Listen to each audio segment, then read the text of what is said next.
नहीं हो तो तकलीफ, पैसा ज्यादा आवे तो तकलीफ कि गवर्नमेंट आ जाएगी, इनकम टैक्स आ जाएगा, चोर आ जाएगी, डकैत आ जाएंगे, और नहीं हो तो तकलीफ। और तुम नहीं उस तकलीफ में अपने सांस लेते रहते हो और बहुत सुख महसूस करते हो। बहुत वो कुत्ता जिसके गले में पट्टा बंधा होता है बहुत अपने आप को गर्व से ऊंचा उठ के चला जाता है कि इस गली के कुत्ते में कुछ नहीं है, मैं बड़ा हूं कि मेरे गले में पट्टा है। वो भी उस अकड़ के चलता है। अब ये नहीं है कि तेरे ऊपर जंजीर बंधी हुई है, पट्टार हाथ में उस जंजीर लिए हुए तेरे साथ चल रहा है, तू अपने मगर अकड़ के चलता है। और जो ही वो कुत्ता गली का भौंकता है वो हट उसके गले में पांव में आकर खड़ा हो जाता है। अगर पट्टा बंधे होने से ही जीवन में आनंद आता हो तब भी उसको कुत्ता ही कहते हैं, शेर नहीं कहते। शेर के गले में पट्टा नहीं होता। जो जीवन में बंधन, तुम अगर आकाश में उड़े ही नहीं तो तुम आकाश का आनंद भी नहीं ले सकते। आकाश का आनंद क्या है? एक तोते को पकड़ा बहेलिये ने, पिंजरे में डाल दिया। अब पिंजरे के तोते में बड़ा गरूर कि उसको तकलीफ नहीं है। तकलीफ है नहीं, उसे पाँव में पैंजनियां पहना दी उस मालिक ने, फिर हरी मिर्च खाने को मिलती है, कभी अनार के दाने खाने को मिलते हैं, और बिल्ली उसको झपट्टा मार नहीं सकती क्यों पिंजरे में बंद है, और बहुत खुश हो रहा है कि मैं पिंजरे में बंद हूं। अब उसको 6 महीने या साल भर पिंजरे में रहने दीजिए और फिर बाहर निकालिए, आप छोड़ दीजिए, वो उड़ ही नहीं सकता। क्यों? उड़ना भूल गया वो थोड़ा पंख फड़फड़ा के थोड़ा सा 1 फुट ऊपर उड़ेगा, फिर धम से जमीन पर पड़ जाएगा।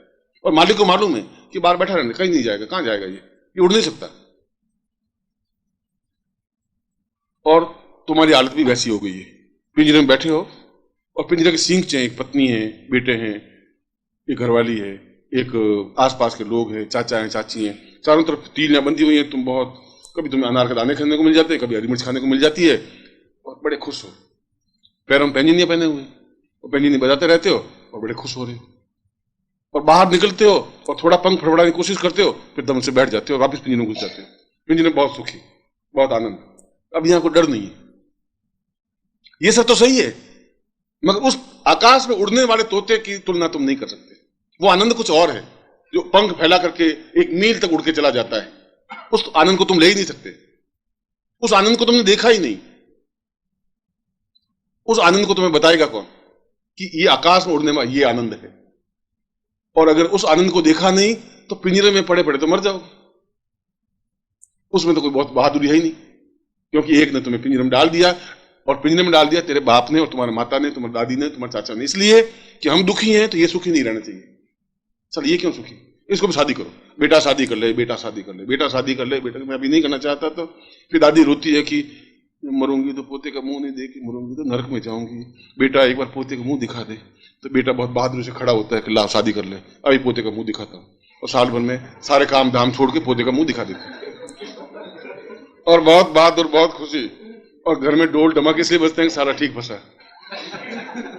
हम तो फंसे हुए थे ही, अब तुम भी साला रो, जिंदगी भर रोता रहे, कमाता रहे, खिलाता रहे, पिंजरे का तोता है। तुम अब क्या, तुम अब फटफड़ा के जाएगा ही कहां? अब कहां जाएगा? अभी तक चिंता थी कि कोई भगवान, कोई गुरु मिल गया बीच में और साल उड़ा के ले गया तो क्या करेंगे। अब वो निश्चिंत है, अब तो कहीं जा सकता। अब वो बाहर जाता है तो बाहर रहूंगा तो पत्नी मर जाएगी मेरे भी। शाम को बेचारी 5 बजे इंतजार करती रहती है, और तुम चिता पे सो के चले जाओगे तो इंतजार कुछ नहीं करेगी, वो तो दूसरे दिन खाना खाने लगेगी, 5 दिन तो खाना खाएगी गारंटी के साथ। तुम्हारा ही एहसास है, इसलिए तुमने उस आनंद को देखा नहीं। शंकराचार्य कह रहे हैं कि आनंद को नहीं देखा, उस आकाश में उड़ने के आनंद को नहीं देखा, तो फिर जीवन का वो पिंजरे में पड़े रहने का आनंद नहीं है। उसको कौन समझाएगा कि तुम्हारे जो पंख मर गए हैं उन पंखों में ताकत तुम्हें कौन देगा? कैसे मिलेगी ताकत? तुम्हारे पास तो ताकत की विद्या नहीं है। और तुमने इस नल के पानी को पीकर के जिंदगी पार कर ली, कुएं के पानी को पीकर के या तालाब के पानी को पीकर के। ज्यादा जोश खाओगे तो गंगा का पानी पी लोगे, मानसरोवर का पानी तुमने पिया नहीं कभी। स्वच्छ, एकदम शीतल, 75 मील लंबी झील, 1-2 मील नहीं, 75 मील की कल्पना करिए। इतनी लंबी, इतनी चौड़ी झील, इतनी गहरी की 250 फीट गहरी, और इतना साफ पानी कि आप एक सिक्का डाल दीजिए पानी के अंदर तो 250 फीट नीचे भी उसके अक्षर पढ़ लीजिए सिक्के के कि उसमें 1975 लिखा हुआ है। इतना साफ पानी आपने जिंदगी में देखा नहीं, ऐसी झील भी आपने देखी नहीं। इसलिए नहीं कि आप हंस बने ही नहीं। अगर हंस नहीं बने तो मानसरोवर जा नहीं सकते। कौवे बन सकते हो, बगुले बन सकते हो, और बगुले हो। हंस के भी सफेद पंख होते हैं, तुम्हारे भी सफेद पंख हैं। और एक बार हंस ने और बगुले ने बहुत कोशिश सोची कि चलो हंस उड़ता है, अपन भी उड़े, इसमें मेरे फर्क क्या है, इसके भी चौंच है मेरे भी चौंच है, इसके सफेद पंख है मेरे भी सफेद पंख है, ये भी पक्षी है मैं भी पक्षी हूं, इसमें कौन सी बड़ी बहादुरी होती। हंस उड़ा, बगुला भी उड़ा। आधा किलोमीटर जाते बगुला थक करके नीचे पड़ गया। हंस तो उड़ता चला गया अपने आकाश में 200 मील तक, और 200 मील उड़कर वापिस भी आ गए। तो कुछ आनंद नहीं। और हंस ने डुबकी लगाई मानसरोवर में, तो 5 किलोमीटर जाकर के बाहर निकला। जब तुमने मानसरोवर देखा नहीं तो उस आनंद को नहीं देख पाओगे। ताल तलैया के पानी में वो आनंद नहीं है जो मानसरोवर के पानी में है। जब तुमने देखा ही नहीं तो कौन दिखाएगा तुम्हें वो पानी।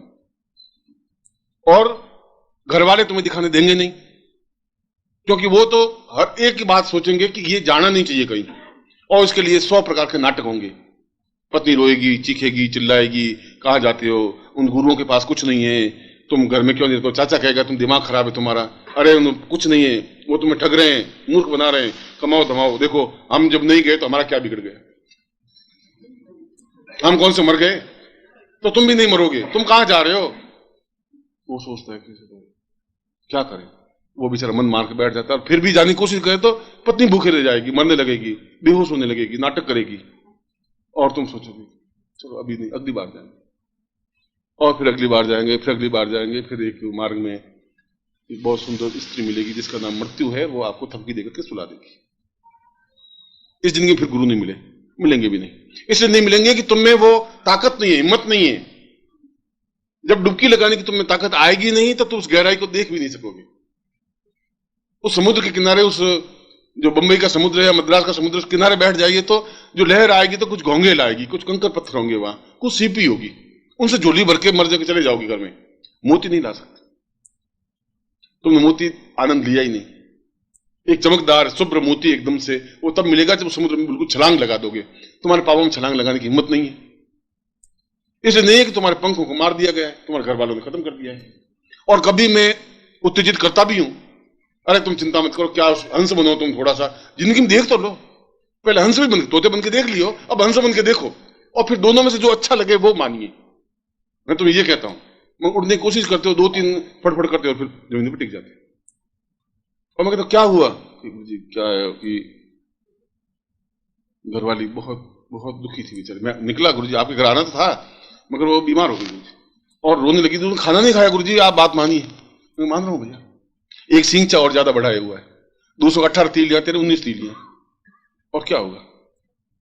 तुम मानसरोवर नहीं जा सकते, तुम आकाश में उड़ भी नहीं सकते, तुम उस आकाश का आनंद नहीं ले सकते कि आकाश में उड़ने की क्या क्षमता है, पंखों को फैला करके ऊंचे उठने की क्या क्षमता है, मानसरोवर में डुबकी लगाने का क्या आनंद है, तुम अनुभव नहीं कर सकते।